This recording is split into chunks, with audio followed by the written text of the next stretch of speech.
ಪಿಒಕೆಯಲ್ಲಿ ಮತ್ತೆ ಭುಗಿಲೆದ್ದ ಜನಾಕ್ರೋಶ. 38 ಬೇಡಿಕೆಗಳ ಈಡೇರಿಕೆಗೆ 48 ಗಂಟೆ ಡೆಡ್ಲೈನ್. ಎಸ್ ವೀಕ್ಷಕರೇ, ಪಾಕಿಸ್ತಾನ ಆಕ್ರಮಿತ ಜಮ್ಮು ಮತ್ತು ಕಾಶ್ಮೀರದಲ್ಲಿ ಮತ್ತೆ ಮಹಾದಂಗೆ ಶುರುವಾಗಿದೆ. ಅಲ್ಲಿನ ಪರಿಸ್ಥಿತಿ ಈಗ ಹೇಗಿದೆ ಅಂದರೆ ಬೂದಿ ಮುಚ್ಚಿದ ಕೆಂಡದಂತಿದೆ. ಈ ಹಿಂದೆ ನಡೆದಂತಹ ಹಿಂಸಾಚಾರದಲ್ಲಿ 200ಕ್ಕೂ ಹೆಚ್ಚು ಮಂದಿ ಸಾವನ್ನಪ್ಪಿದ್ರು. ಪಾಕ್ ಸೈನಿಕರನ್ನ ಕಂಡಲ್ಲಿ ಹೊಡೆದು ಕೊಲ್ಲಲಾಗಿತ್ತು. ಆನಂತರ ಸ್ವಲ್ಪ ಶಾಂತಯುತವಾಗಿತ್ತು. ಆದರೆ ಈಗ ಮತ್ತೆ ದಂಗೆ ಶುರುವಾಗಿದೆ. ಪಾಕಿಸ್ತಾನ ಸರ್ಕಾರಕ್ಕೆ ಪಿಒಕೆ ಜನ ಕೊನೆ ಡೆಡ್ಲೈನ್ ಕೊಟ್ಟಿದ್ದಾರೆ. ಹೌದು, ಪಾಕಿಸ್ತಾನ ಸರ್ಕಾರದ ಮಲತಾಯಿ ಧೋರಣೆ, ಸೇನೆಯ ದೌರ್ಜನ್ಯ, ದಶಕಗಳ ಆರ್ಥಿಕ ಶೋಷಣೆಯ ವಿರುದ್ಧ ಇಡೀ ಪಿಒಕೆಯ ಜನತೆ ಈಗ ಬೀದಿಗಿಳಿದು ಮಹಾದಂಗೆ ಎದ್ದಿದ್ದಾರೆ. ಅಲ್ಲಿನ ಅತ್ಯಂತ ಪ್ರಭಾವಶಾಲಿ ನಾಗರಿಕ ಹಕ್ಕುಗಳ ಒಕ್ಕೂಟವಾದ Jammu Kashmir joint Awami action committee Pak ಸರ್ಕಾರಕ್ಕೆ ಬರೋಬ್ಬರಿ 38 ಬೇಡಿಕೆಗಳನ್ನು ಮುಂದಿಟ್ಟು 48 ಗಂಟೆಗಳ ಕಠಿಣ ಗಡುವನ್ನು ಕೊಟ್ಟಿದೆ.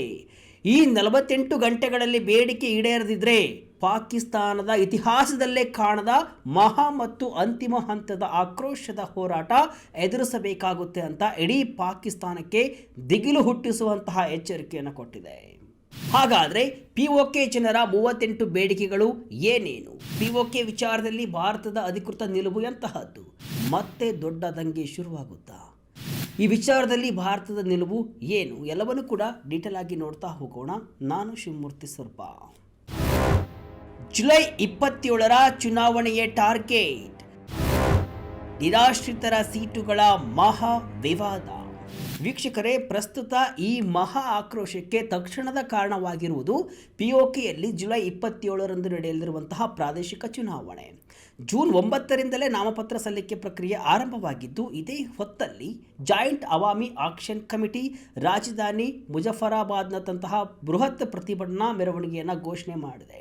ಇಡೀ ವ್ಯವಸ್ಥೆಯನ್ನೇ ಅಲ್ಲೋಲ ಕಲ್ಲೋಲ ಮಾಡಿರುವಂತಹ ಈ ಹೋರಾಟದ ಕೇಂದ್ರ ಬಿಂದು ಇರುವುದು ಕಾಶ್ಮೀರಿ ನಿರಾಶ್ರಿತರ ಸೀಟುಗಳ ವಿವಾದದಲ್ಲಿ. ಪಾಕಿಸ್ತಾನದ ಮುಖ್ಯ ಭೂಭಾಗದಲ್ಲಿ ನೆಲೆಸಿರುವಂತಹ ಕಾಶ್ಮೀರಿ ನಿರಾಶ್ರಿತರಿಗಾಗಿ ಪಿಒಕೆ ವಿಧಾನಸಭೆಯಲ್ಲಿ ಬರೋಬ್ಬರಿ 12 ಸ್ಥಾನಗಳನ್ನು ಮೀಸಲಿಡಲಾಗಿದೆ. ಪ್ರತಿಭಟನಾಕಾರರ ಪ್ರಮುಖ ಬೇಡಿಕೆ ಏನೆಂದರೆ ಈ 12 ಸ್ಥಾನಗಳನ್ನು ತಕ್ಷಣವೇ ರದ್ದುಗೊಳಿಸಬೇಕು. ಯಾಕೆ ಗೊತ್ತಾ? ಪತ್ರಕರ್ತ ಲೂ ಪುರಿ ಅವರ ವರದಿಯ ಪ್ರಕಾರ ಪಾಕಿಸ್ತಾನದಲ್ಲಿ ವಾಸಿಸುವ ಕೇವಲ 4.5 ಲಕ್ಷ ನೋಂದಾಯಿತ ನಿರಾಶ್ರಿತ ಮತದಾರರಿಗೆ ಈ 12 ಸೀಟುಗಳನ್ನು ನೀಡಲಾಗಿದೆ. ಆದರೆ ಸ್ವತಃ ಪಿಒಕೆ ಒಳಗೆ ವಾಸ ಮಾಡುತ್ತಿರುವಂತಹ ಬರೋಬ್ಬರಿ 33 ಲಕ್ಷ ಜನಸಂಖ್ಯೆಗೆ ಇರುವುದು ಕೇವಲ 33 ಸೀಟುಗಳು. ಅಂದರೆ ಪಿಒಕೆಯ ಸ್ಥಳೀಯ ಜನರಿಗಿಂತ ಪಾಕಿಸ್ತಾನದಲ್ಲಿರುವಂತಹ ನಿರಾಶ್ರಿತರ ಮತಕ್ಕೆ ಅತಿ ಹೆಚ್ಚಿನ ರಾಜಕೀಯ ತೂಕ ಸಿಗ್ತಾ ಇದೆ. ಈ 12 ಸೀಟುಗಳ ಮೂಲಕವೇ ಇಸ್ಲಾಮಾಬಾದ್ನ ಪಾಕ್ ಸರ್ಕಾರ ಪಿಒಕೆ ರಾಜಕೀಯವನ್ನು ತನ್ನ ರಿಮೋಟ್ ಕಂಟ್ರೋಲ್ನಲ್ಲಿ ಇಟ್ಟುಕೊಂಡಿದೆ ಎಂಬುದು ಸ್ಥಳೀಯರ ಗಂಭೀರ ಆರೋಪ. ಆದರೆ ಜೂನ್ 7ರಂದು ಸುಪ್ರೀಂ ಕೋರ್ಟ್ ಮಹತ್ವದ ತೀರ್ಪನ್ನು ಕೊಟ್ಟಿದೆ. ಏನು? ಈ 12 ಸೀಟುಗಳು ಸಾಂವಿಧಾನಿಕ ರಕ್ಷಣೆ ಹೊಂದಿದ್ದು ಕಾರ್ಯಾಂಗದ ಆದೇಶದ ಮೂಲಕ ರದ್ದುಪಡಿಸಲು ಸಾಧ್ಯವಿಲ್ಲ. ಇದಕ್ಕೆ ಸಂವಿಧಾನ ತಿದ್ದುಪಡಿಯೇ ಬೇಕು ಅಂತ ಹೇಳಿರುವುದು ಕೂಡ ಪ್ರತಿಭಟನಾಕಾರರ ಆಕ್ರೋಶವನ್ನು ಕೂಡ ಮತ್ತಷ್ಟು ಹೆಚ್ಚಿಸಿದೆ. 38 ಬೇಡಿಕೆಗಳ ಪಟ್ಟಿಯಲ್ಲಿ ಏನೇನಿದೆ? ವೀಕ್ಷಕರೇ, ಕೇವಲ ರಾಜಕೀಯ ಸೀಟುಗಳು ಮಾತ್ರವಲ್ಲ, ಜನರ ಆಕ್ರೋಶದ ಹಿಂದೆ ದಶಕಗಳ ಆರ್ಥಿಕ ಶೋಷಣೆಯ ಇತಿಹಾಸವಿದೆ. ಆಕ್ಷನ್ ಕಮಿಟಿ ನೀಡಿರುವಂತಹ 38 ಬೇಡಿಕೆಗಳ ಚಾರ್ಟರ್ನಲ್ಲಿ ಅತಿ ಮುಖ್ಯವಾಗಿರುವುದು ಆರ್ಥಿಕ ರಕ್ಷಣೆ.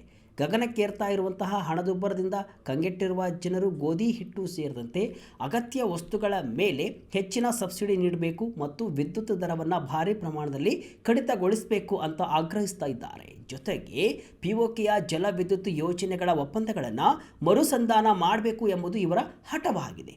ಯಾಕಂದರೆ ಪಿಒಕೆ ಅರಣ್ಯ, ಖನಿಜಗಳು, ಅಮೂಲ್ಯ ರತ್ನಗಳು ಹಾಗೂ ನೀರಿನ ಸಂಪತ್ತಿನಿಂದ ಸಮೃದ್ಧವಾಗಿದೆ. ಪಾಕಿಸ್ತಾನದ ಕೃಷಿ ಹೃದಯ ಭಾಗಗಳಾದ ಪಂಜಾಬ್ ಮತ್ತು ಸಿಂಧ್ ಪ್ರಾಂತ್ಯಗಳ ಕೃಷಿಗೆ ಬೇಕಾದ 70% ನೀರು ಹರಿಯುವುದು ಪಿಒಕೆಯಲ್ಲಿ ಉಗಮಿಸುವ ಸಿಂಧ್ ನದಿ ವ್ಯವಸ್ಥೆಯಿಂದಲೇ.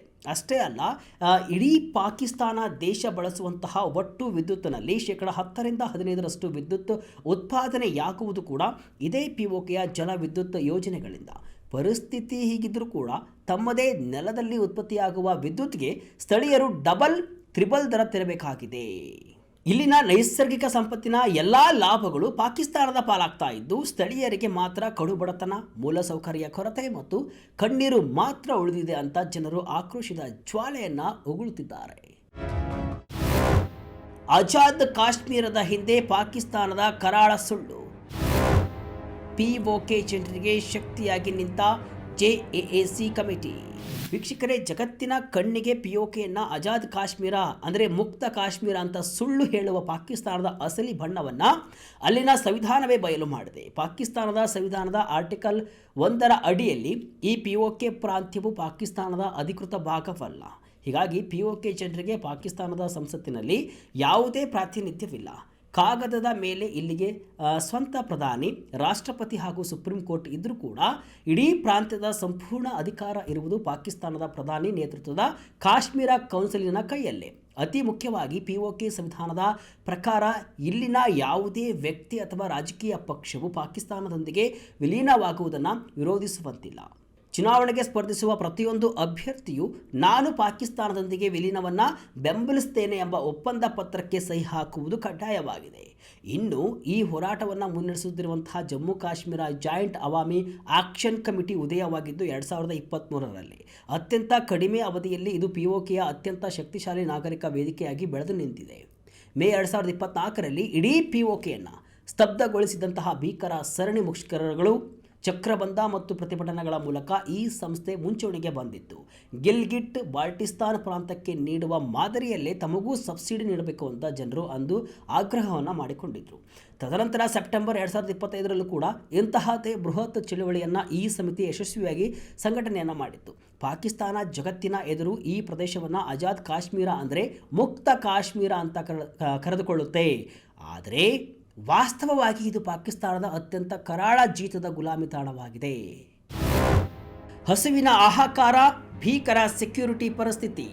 ವೀಕ್ಷಕರೇ, ಪಿಒಕೆಯ ಆರ್ಥಿಕ ಮತ್ತು ಆರೋಗ್ಯ ಸ್ಥಿತಿಯ ಬಗ್ಗೆ 2025ರಲ್ಲಿ ಪ್ರಸಿದ್ಧ ನೇಚರ್ ಜರ್ನಲ್ನಲ್ಲಿ ಪ್ರಕಟವಾದಂತಹ ವರದಿ ಇಡೀ ಜಗತ್ತನ್ನೇ ಬೆಚ್ಚಿ ಬೀಳಿಸಿತ್ತು. ಪಿಒಕೆಯ 66% ಜನಸಂಖ್ಯೆ ಕೃಷಿ ಮತ್ತು ಪಶುಸಂಗೋಪನೆಯನ್ನು ನೆಚ್ಚಿಕೊಂಡಿದೆ. ಆದರೆ ದುರದೃಷ್ಟವಶಾತ್ ಇಲ್ಲಿನ 57% ಜನಸಂಖ್ಯೆ ತೀವ್ರ ಆಹಾರ ಅಭದ್ರತೆಯನ್ನು ಎದುರಿಸ್ತಾ ಇದೆ. ಇಲ್ಲಿನ 29% ಜನರು ತೀವ್ರ ಅಪೌಷ್ಟಿಕತೆಯಿಂದ ಬಳಲುತ್ತಿದ್ದಾರೆ. ಇದು ಪಾಕಿಸ್ತಾನದ ರಾಷ್ಟ್ರೀಯ ಸರಾಸರಿಗಿಂತಲೂ ಕೂಡ ಎಷ್ಟೋ ಪಟ್ಟು ಹೆಚ್ಚು. ಇನ್ನು ಗುಡ್ಡಗಾಡು ಪ್ರದೇಶಗಳಲ್ಲಂತೂ ಬರೋಬ್ಬರಿ 90% ಕುಟುಂಬಗಳಿಗೆ ಸರಿಯಾದ ಊಟವೇ ಸಿಗ್ತಾ ಇಲ್ಲ. ಪಾಕಿಸ್ತಾನದ ಸ್ವಯಂ ಪ್ರೇರಿತ ರಾಷ್ಟ್ರೀಯ ಪರಿಶೀಲನಾ ವರದಿಯ ಪ್ರಕಾರ ಪಿಒಕೆಯಲ್ಲಿ 5 ವರ್ಷದೊಳಗಿನ 39% ಮಕ್ಕಳ ಬೆಳವಣಿಗೆ ಕುಂಠಿತಗೊಂಡಿದೆ. ಹೆರಿಗೆಯ ಸಮಯದಲ್ಲಿ ತಾಯಂದಿರ ಮರಣ ಪ್ರಮಾಣ ಪ್ರತಿ ಲಕ್ಷಕ್ಕೆ 104ರಷ್ಟಿದೆ. ಈ ಭೀಕರ ಬಡತನದ ನಡುವೆ ಭದ್ರತೆಯ ಪರಿಸ್ಥಿತಿ ಕೂಡ ಸಂಪೂರ್ಣವಾಗಿ ಹದಗೆಟ್ಟಿದೆ. ರಾಜಕೀಯ ಕಾರ್ಯಕರ್ತ ಅಮ್ಜದ್ ಮಿರ್ಜಾ ಅವರ ಪ್ರಕಾರ ಇತ್ತೀಚಿನ ಪ್ರತಿಭಟನೆಗಳ ದಮನಕ್ಕಾಗಿ ಪಾಕ್ ಸೇನೆ ಮತ್ತು ಪೊಲೀಸರು ನಡೆಸಿದ ಕ್ರ್ಯಾಕ್ ಡೌನ್ನಲ್ಲಿ 600ಕ್ಕೂ ಹೆಚ್ಚು ನಾಗರಿಕ ಕಾರ್ಯಕರ್ತರನ್ನು ಅಕ್ರಮವಾಗಿ ಬಂಧಿಸಲಾಗಿದೆ. 100ಕ್ಕೂ ಹೆಚ್ಚು ಪ್ರತಿಭಟನಾಕಾರರನ್ನು ಕ್ರೂರವಾಗಿ ಗುಂಡಿಟ್ಟು ಕೊಲ್ಲಲಾಗಿದೆ. ಯುರೋಪಿಯನ್ ಯೂನಿಯನ್ ಏಜೆನ್ಸಿ ಫಾರ್ ಅಜಲೈಮ್ ವರದಿಯ ಪ್ರಕಾರ ನವೆಂಬರ್ 2024 ಮತ್ತು ಏಪ್ರಿಲ್ 2026ರ ನಡುವೆ ಈ ಭಾಗದಲ್ಲಿ ಬರೋಬ್ಬರಿ 39 ಸಶಸ್ತ್ರ ಸಂಘರ್ಷಗಳು ಮತ್ತು ಬಾಂಬ್ ಸ್ಫೋಟಗಳು ಸಂಭವಿಸಿದ್ದು 56ಕ್ಕೂ ಹೆಚ್ಚು ಜನರು ಸಾವನ್ನಪ್ಪಿದ್ದಾರೆ. ಇದಕ್ಕೆ ಪೂರಕವಾಗಿ ಟೆಹರಿಕ್ ಇ ತಾಲಿಬಾನ್ ಪಾಕಿಸ್ತಾನ್ ಉಗ್ರರ ಅಟ್ಟಹಾಸದಿಂದಾಗಿ 2025 ಪಾಕಿಸ್ತಾನದಲ್ಲಿ 1045 ಉಗ್ರಗಾಮಿ ದಾಳಿಗಳು ನಡೆದು 1139ಕ್ಕೂ ಹೆಚ್ಚು ಜನರು ಮೃತಪಟ್ಟಿದ್ದಾರೆ. ಇದು ಕಳೆದ ಒಂದು ದಶಕದಲ್ಲೇ ಅತ್ಯಂತ ಗರಿಷ್ಠ ಸಾವು ನೋವಿನ ಪ್ರಮಾಣ. ಪಿಒಕೆ ವಿಚಾರದಲ್ಲಿ ಭಾರತದ ಗಟ್ಟಿ ನಿಲುವು ಎಂತಹದ್ದು? ವೀಕ್ಷಕರೇ, ಪಿಒಕೆಯಲ್ಲಿ ಇಷ್ಟೆಲ್ಲ ದಂಗೆ ನಡೀತಾ ಇರುವಾಗ ಭಾರತದ ನಿಲುವು ಮೊದಲಿನಿಂದಲೂ ಅತ್ಯಂತ ಸ್ಪಷ್ಟ ಮತ್ತು ಅಚಲವಾಗಿದೆ.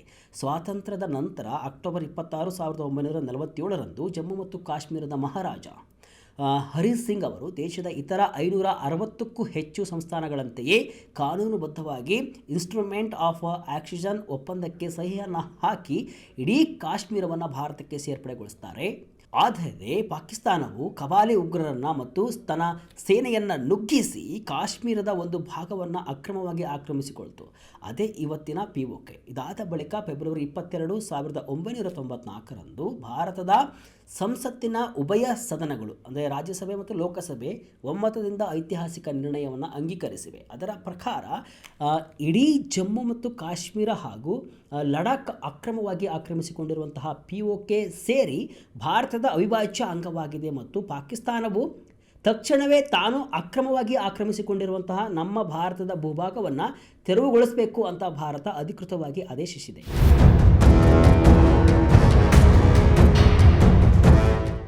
ವೀಕ್ಷಕರೇ, ಒಟ್ಟಿನಲ್ಲಿ ಜುಲೈ 27ರ ಚುನಾವಣೆ ಹತ್ತಿರ ಬರ್ತಾ ಇದ್ದಂತೆ ಮತ್ತು ಜಾಯಿಂಟ್ ಅವಾಮಿ ಆಕ್ಷನ್ ಕಮಿಟಿಯ 48 ಗಂಟೆಗಳ ಡೆಡ್ಲೈನ್ ಮುಗ್ತಾ ಬಂದಂತೆ POK ಈಗ ಪಾಕಿಸ್ತಾನದ ವಿರುದ್ಧದ ಅಂತಿಮ ಮಹಾಯುದ್ಧಕ್ಕೆ ಸಜ್ಜಾದಂತೆ ಕಾಣಿಸ್ತಾ ಇದೆ. ದಶಕಗಳ ಕಾಲ ಭಾರತದ ವಿರುದ್ಧ ಸುಳ್ಳು ಪ್ರಚಾರವನ್ನು ಮಾಡಲು POKಯನ್ನು ಬಳಸಿಕೊಂಡಂತಹ ಪಾಕಿಸ್ತಾನಕ್ಕೆ ಈಗ ತನ್ನದೇ ಕರ್ಮದ ಫಲ ಬೆಂಕಿಯಾಗಿ ಸುಡ್ತಾ ಇದೆ. ಒಂದು ವೇಳೆ ಪಾಕಿಸ್ತಾನ ಸರ್ಕಾರ 38 ಬೇಡಿಕೆಗಳನ್ನು ಈಡೇರಿಸ್ತಾ ಇದ್ದರೆ ಮತ್ತೆ ಅದ್ಯಾವ ಮಟ್ಟಿಗೆ ಹಿಂಸಾಚಾರ ಭುಗಿಲೇಳುತ್ತೋ ಊಹಿಸಲು ಕೂಡ ಅಸಾಧ್ಯ. ವೀಕ್ಷಕರೇ, POKಯ ಈ ಮಹಾದಂಗೆ ಎಲ್ಲಿಗೆ ಬಂದು ನಿಲ್ಲುತ್ತೆ? ಪಾಕಿಸ್ತಾನದ ಶೋಷಣೆಯಿಂದ ಅಲ್ಲಿನ ಜನರಿಗೆ ಮುಕ್ತಿ ಸಿಗುತ್ತಾ? ಭಾರತ ಇವಾಗ ಏನು ಮಾಡಬೇಕು? ನಿಮ್ಮ ಅಭಿಪ್ರಾಯವನ್ನು ಕೂಡ ಕಮೆಂಟ್ ಮೂಲಕ ತಿಳಿಸಿ. ಇದಿಷ್ಟೇ ಇವತ್ತಿನ ವಿಶೇಷ. ಇದೇ ರೀತಿಯ ಹಲವು ವಿಶ್ಲೇಷಣೆ ಮಾಹಿತಿ ಅಷ್ಟೇ ಅಲ್ಲ, ಮನೋರಂಜನೆಯ ವಿಡಿಯೋಗಳಿಗಾಗಿ ವಿಜಯ ಕರ್ನಾಟಕ ವೆಬ್ಸೈಟ್, ಫೇಸ್ಬುಕ್ ಹಾಗೂ ಯೂಟ್ಯೂಬ್ ಪೇಜನ್ನು ಫಾಲೋ ಮಾಡ್ತಾ ಇರಿ. ಧನ್ಯವಾದಗಳು.